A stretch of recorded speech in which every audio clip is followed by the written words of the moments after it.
Hello everyone, students. Today I have brought for you questions based on vocabulary.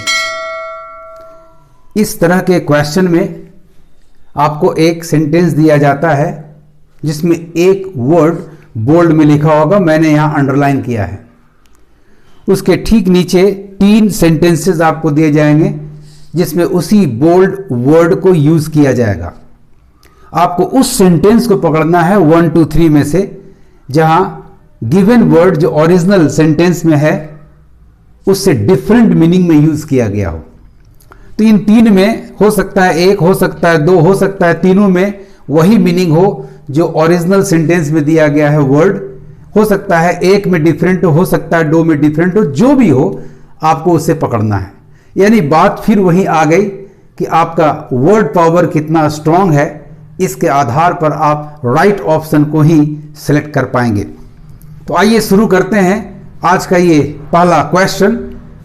The leaders of our ruling dispensation seem to have no respect for the rule of law nor for the rules that regulate a speech in public spaces. इसके नीचे के 3 sentences है। Sentence number 1, because the soldier had saved the entire unit, the president gave him dispensation for his wartime crimes. Second sentence आपका है, a scholarship is conveyed to a wider audience than under the old dispensation. And the third one is, at the close of the jubilee, this dispensation was extended to all who had expired on the way to Rome. अब students ये जानना है कि dispensation का क्या क्या अर्थ हो सकता है। तो the word dispensation first meaning is system, religious, social और political. And the second meaning of the word is exemption, किसी भी चीज से फ्रीडम, छूट। यानी 2 अर्थ में इसका प्रयोग किया जाता है। एक है आपका पॉलिटिकल, रिलीजियस और सोशल सिस्टम, और दूसरा है एग्जेम्पशन फ्रॉम समथिंग। आइए देखते हैं ओरिजिनल सेंटेंस में जिस वर्ड का अर्थ आया है वो कौन सा अर्थ है। The leaders of our ruling dispensation, यानी यहां डिस्पेंसेशन का अर्थ है आपका सिस्टम। अब देखते हैं कि इससे डिफरेंट किस सेंटेंस में मिलता है। तो पहले 1 को पढ़ते हैं, because the soldier had saved his entire unit, the president gave him dispensation for his war time crimes. यहां अर्थ इसका आ रहा है एग्जेम्पशन, यानी इसको छूट मिली। वॉर टाइम में जो क्राइम्स उसने किया उससे छूट मिली, सजा नहीं मिलेगी, वजह कि उसने अपने पूरे यूनिट की रक्षा की थी। तो यहां अर्थ आ रहा है स्टूडेंट्स एग्जेम्पशन, यानी एक सेंटेंस मिला जिसमें डिस्पेंसेशन का डिफरेंट मीनिंग हमारे पास आ रहा है। नंबर 2 पढ़ते हैं, the scholarship is conveyed to a wider audience, scholarship is conveyed to a wider audience than under the old dispensation. जैसा कि पुराने सिस्टम में था, आज उसका दायरा बढ़ गया है। यानी सेकेंड सेंटेंस में आपका डिस्पेंसेशन का अर्थ वही है जो ओरिजिनल सेंटेंस में आ रहा है, यानी सिस्टम। चलिए ये डिफरेंट नहीं है। थर्ड में देखते हैं, at the close of the jubilee this dispensation was extended. System को एक्सटेंड नहीं करते, एग्जेम्पशन को एक्सटेंड करते हैं। यानी आपके थर्ड सेंटेंस में भी इसका अर्थ आ रहा है एग्जेम्पशन। यानी 2 सेंटेंसेस में डिफरेंट मीनिंग आपके आ रहे हैं। एक है आपका सेंटेंस नंबर 1 और एक आपका है सेंटेंस नंबर 3। सेंटेंस नंबर 2 में स्कॉलरशिप का अर्थ सिस्टम वही है जो ओरिजिनल सेंटेंस में है। तो आइए देखते हैं किस आंसर ऑप्शन में 1 और 3 का कॉम्बिनेशन मिल रहा है। तो कॉम्बिनेशन वाले 2 ही आपके पास आंसर्स हैं, एक डी है और एक ई ऑप्शन है। ऑप्शन डी में 1 और 2 का कॉम्बिनेशन है जो कि एलिमिनेटेड हो रहा है। ए चूंकि एक ही है, ये रूल्ड आउट। बी में भी एक ही है, एलिमिनेटेड। सी में भी एक ही है, एलिमिनेटेड। ई आपके पास बचा और बिल्कुल सही आंसर है students, both 1 and 3। This is the right answer. ये एक ट्रिक भी मैं आपको कह सकता हूं कि ये ट्रिक है, आप आसानी से, लेकिन जरूरी है कि गिवन वर्ड का डिफरेंट मीनिंग्स आपके दिमाग में होना चाहिए और इसके लिए बराबर प्रयास करें, अभ्यास करें, खूब मन से पढ़ें, मेहनत करें, जरा भी उसमें कोताही ना बरतें एंड आप सफल होंगे। Now let us come to the second question. The main sentence is this is the latest instalment in the rather sordid story of institutional decay in India overseen by the leaders of the BJP. The word underlined is sordid. Student, sordid के दो अर्थ होते हैं। First, immoral और dishonorable actions और motives, अनैतिक, अनादर से भरा हुआ कार्य या उस तरह का इरादा। And the second meaning is dirty, squalid, गंदा, जहां रहना संभव नहीं है। मेन सेंटेंस में सॉर्डिड का मतलब है इमोरल, डिसऑनरेबल एक्शंस या मोटिव से related. This is the latest instalment in the rather sordid story, immoral story, dishonorable story of institutional decay in India overseen by the leaders of the BJP. The following three sentences में भी देखिए sordid word का इस्तेमाल हुआ है, कहां same meaning है और कहां डिफरेंट यानी डर्टी, स्क्वैलिड के अर्थ में हुआ है। फर्स्ट को पढ़ें। He remained however uncertain how to do so without immersing himself further in Lydia Larkin's sordid activities, यानी सेम मीनिंग जा रहा है जो आपके मेन सेंटेंस के वर्ड में है, यानी ये आपका आंसर नहीं होगा।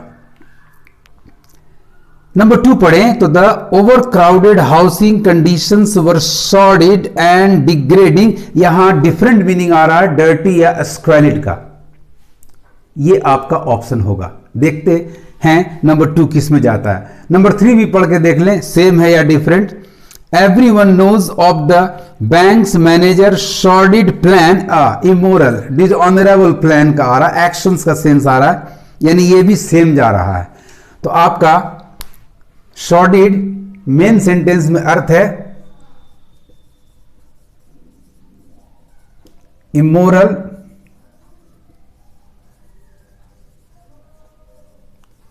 और डिसऑनरेबल। फर्स्ट सेंटेंस में भी सॉर्डिड का अर्थ वही आ रहा है,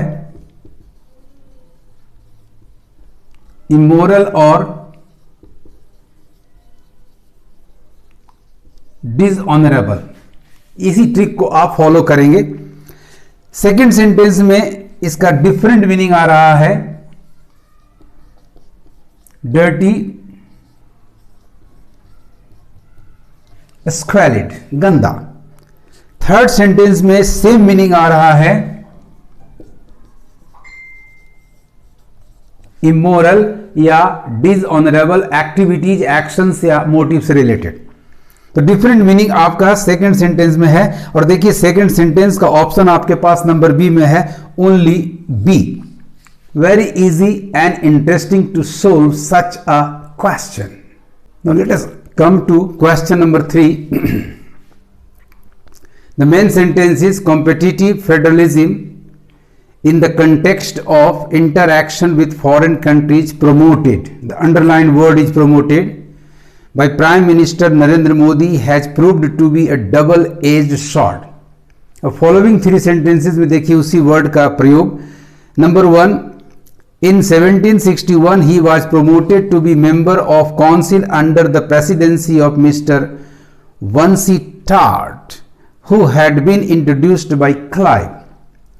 Second sentence, the industry was actively promoted by a Frenchman named Jumel in the service of Muhammad Ali from 1820 onwards with great success. In the third sentence, he actively promoted the incorporation of the left bank of the Rhine with France. Students, promoted का 2 अर्थ है। पहला अर्थ है supported और actively encouraged for its further progress, यानी किसी चीज को तरक्की के लिए समर्थन देना, बढ़ावा देना, हिम्मत बढ़ाना। And the second meaning is raised to a higher position और रैंक, यानी उन्नति देना किसी व्यक्ति को। आइए देखते हैं मेन सेंटेंस में इसका कौन सा अर्थ आ रहा है। Competitive federalism in the context of interaction with foreign countries promoted encouraged by supported by, यानी यहां सपोर्टेड का अर्थ है स्टूडेंट्स सपोर्टेड और encouraged by prime minister Narendra Modi has proved to be a double edged sword. आइए नंबर 1 में देखते हैं। इन 1761 ही वाज प्रमोटेड, यहां डिफरेंट मीनिंग आ रहा है। यहां प्रमोटेड का अर्थ है raised to a higher position और रैंक, यानी उन्नति का सेंस आ रहा है, ये डिफरेंट हुआ। सेकेंड सेंटेंस में देखिए, the industry was actively promoted supported encouraged by French man, यहां सेम मीनिंग आ रहा है। थर्ड में देखिए, ही एक्टिवली प्रोमोटेड द इनकॉर्पोरेशन, यहां भी सपोर्टेड एनकरेज्ड का अर्थ आ रहा है, सेम मीनिंग आ रहा है। तो डिफरेंट मीनिंग आपके सेंटेंस नंबर 1 में है स्टूडेंट्स। आइए 1 का ऑप्शन आपके पास है number C, only 1, this is the right answer. Let us come to the fourth question. The main sentence is, when India's aspiration for permanent membership of the UN Security Council met with a strong resistance, New Delhi hit upon the idea of forcing a vote in the General Assembly. यहाँ underline word आपका है resistance. Resistance के 2 अर्थ होते हैं। The first meaning is the refusal to accept something और to comply with something, इनकार किसी चीज को मानने से, किसी चीज को स्वीकार करने से। Its second meaning is the degree to which something or a device opposes the passage of an electric current. एक में प्रतिरोध का अर्थ है और एक में इनकार का अर्थ है। आइए मेन सेंटेंस में इनकार का अर्थ है, रिफ्यूजल का अर्थ है। देखें सेम और डिफरेंट कहां कहां हमें प्राप्त होता है। तो आइए नंबर 1 को पढ़ते हैं। The president's health care plan due a lot of resistance, यहां भी रिफ्यूजल आया, इनकार का सेंस है, फ्रॉम हिज पॉलिटिकल राइवल। तो यहां रेजिस्टेंस का अर्थ है रिफ्यूजल, यहां भी इसका अर्थ है रिफ्यूजल। तो आपका 1 में सेम मीनिंग आ रहा है स्टूडेंट्स। नंबर 2 में पढ़ते हैं। द एम्प्लॉइज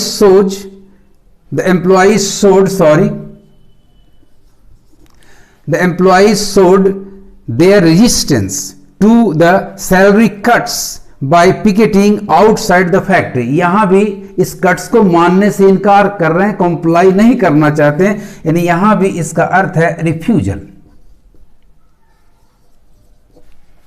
तो आपका सेंटेंस नंबर 2 में भी सेम मीनिंग आ रहा है as that of the main statement. Third में देखते हैं, he also investigated electrical endosmosis and the electrical resistance of electrolytes. यहां आ रहा है रेजिस्टेंस का अर्थ प्रतिरोध के सेंस में, the degree to which something or device opposes the passage of an electric current. तो यहां आ रहा है प्रतिरोध का सेंस, यानी oppose, opposition of the passage of an electric current. तो ये आपका 3 में डिफरेंट मीनिंग आ रहा है। तो डिफरेंट मीनिंग वाला ही हमें चुनना है। तो राइट आंसर आपका 3 आ रहा है, ओनली 3। नंबर डी में आपका सही आंसर है। So your option number D is the correct answer. Now let us come to the 5th question. The main sentence is, the constitutional framework does not provide thick or substantive conceptions of how we shall think and in what we shall believe. The underlined word is substantive. It has only one meaning students. Word power आपका strong रहेगा तो आप आसानी से distinguish कर सकते हो कि एक अर्थ है या 2 है या 3 है। And the meaning of the word is, it's an adjective. The meaning is having a firm basis in reality, hence, important, considerable, strong। अब आइए, जब एक ही अर्थ ही है इसका तो सारे के सारे सेम हो जाएंगे। ये भी एक ट्रिक है आपको पकड़ने का। यदि वर्ड पावर आपका स्ट्रांग है तो आसानी से पकड़ सकते हैं। जब इसका एक ही अर्थ आ रहा है तो 1, 2, 3 सभी में सेम मीनिंग होगा, यानी हमारा आंसर हो जाएगा number E, none of the above. आइए देख लेते हैं। तो सबस्टेंटिव का अर्थ हुआ firm, strong. Number 1, why should I take the herb when there is no substantive, firm proof, strong proof, it will ease my pain, यानी सेम मीनिंग है। Second one, not only do we hear of these varieties of practice but also of the laying on of hands together with prayer as a substantive right, firm, strong, that we should believe in it, right, unconnected with baptism, same meaning।